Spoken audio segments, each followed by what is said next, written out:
Dilaporkan ya oleh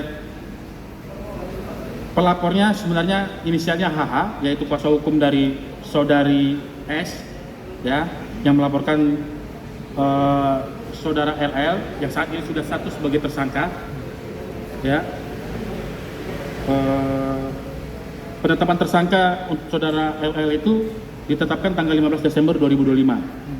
Nah, untuk pemanggilan saudara LL sebagai tersangka itu sebenarnya dipanggil pada tanggal 23 Desember kemarin.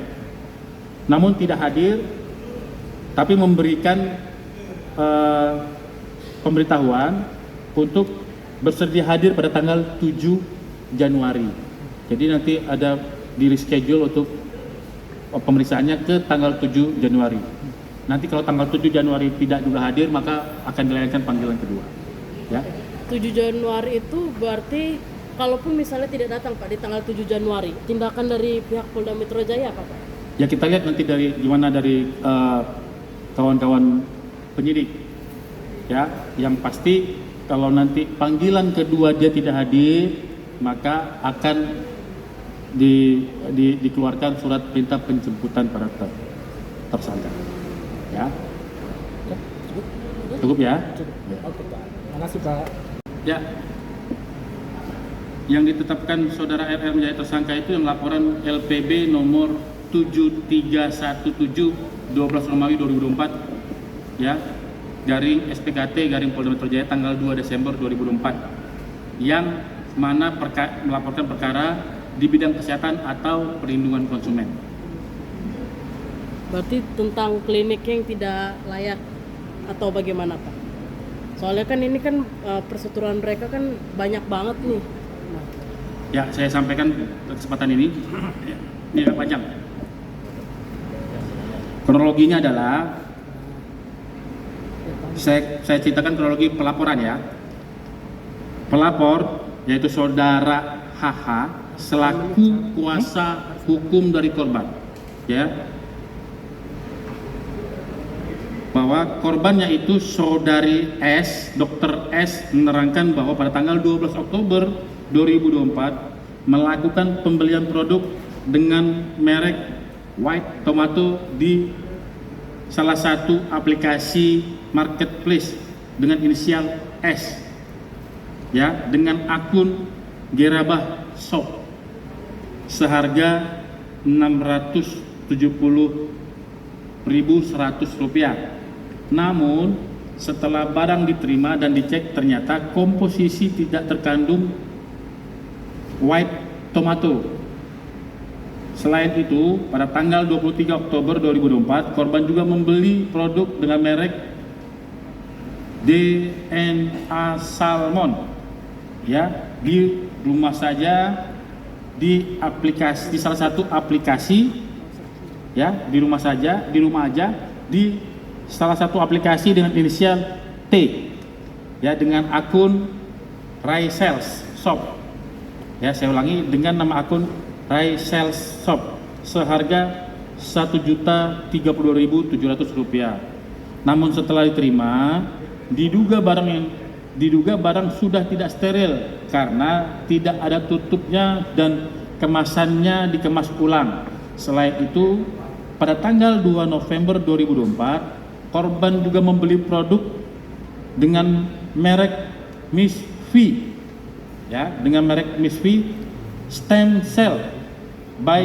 Athena Group melalui salah satu media marketplace dengan inisial S dengan akun God Desk Skin, ya, God Desk Skin by Athena seharga Rp922.000.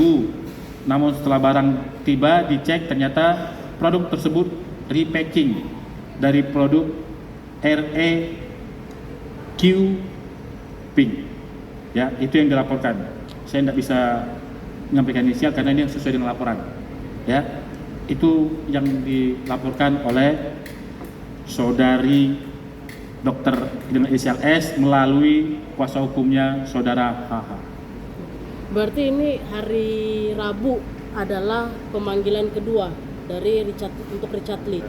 pemanggilan pertama yang di schedule. Oke. Jadi dia minta di schedule karena tanggal 23 dia tidak bisa hadir karena ada berhalangan, sehingga tanggal 7 Januari dia minta di schedule tanggal 7 Januari. Jadi kita lihat nanti kalau memang tanggal 7 ini tidak ada konfirmasi, maka penyidik akan melayangkan panggilan kedua. Kalau tidak diindahkan juga akan dilampirkan dengan surat perintah penjemputan. Surat perintah membawa. Oke. Pak, berarti hanya satu orang saja kan ditetapkan sebagai tersangka atau apa ya? Ada satu orang lagi sebagai timnya atau bagaimana, Pak? Saat ini itu yang dari kawan-kawan penyidik ya, sementara baru satu. Nanti tapi apabila nanti ada perkembangan dari hasil penyidikan lebih lanjut, nanti akan kita sampaikan pada saat rilis berikutnya. Karena dari di sosial media Doktif selalu berkoar-koar inisial H juga ikut terseret menjadi tersangka, Pak. Makanya kita kan untuk menentukan keterlibatan seseorang terhadap tindak pidana kan harus minimal mengantongi 2 alat bukti dan harus bisa membuktikan ya keterkaitan antara A, B, C dan D ya, sehingga actus reus dari mens rea dari perbuatan tindak pidana yang dilakukan oleh oleh tersangka itu harus bisa dibuktikan oleh kawan-kawan penyidik. Jadi tidak sembarangan untuk menentukan orang sebagai tersangka. Minimal penyidik harus mengantongi 2 alat bukti untuk membuktikan bahwa dialah pelakunya dan benar tindak pidana itu terjadi dan itulah barang buktinya. Berarti tidak menutup kemungkinan akan ada tersangka tambahan. Kami belum bisa menyampaikan, tapi yang namanya penyidikan kan dinamis, ya toh. Kalau memang nanti ada perkembangan lebih lanjut dari kawan-kawan penyidik, pasti akan kita sampaikan ke depannya. Terakhir, Pak, ancaman hukumannya buat inisial RL bagaimana, Pak?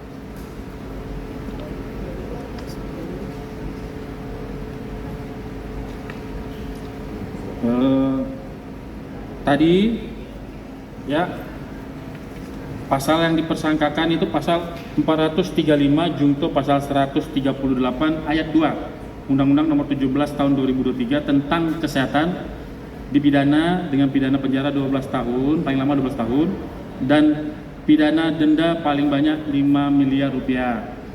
Ya, dilapis dengan pasal 62 ayat 1 junto pasal 8 ayat 1 dan atau pasal 9 ayat 1 Undang-Undang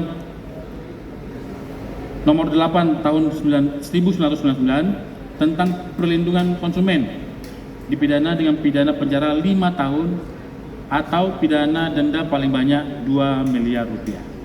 Itu ya, itu yang bisa kami sampaikan. Terima kasih.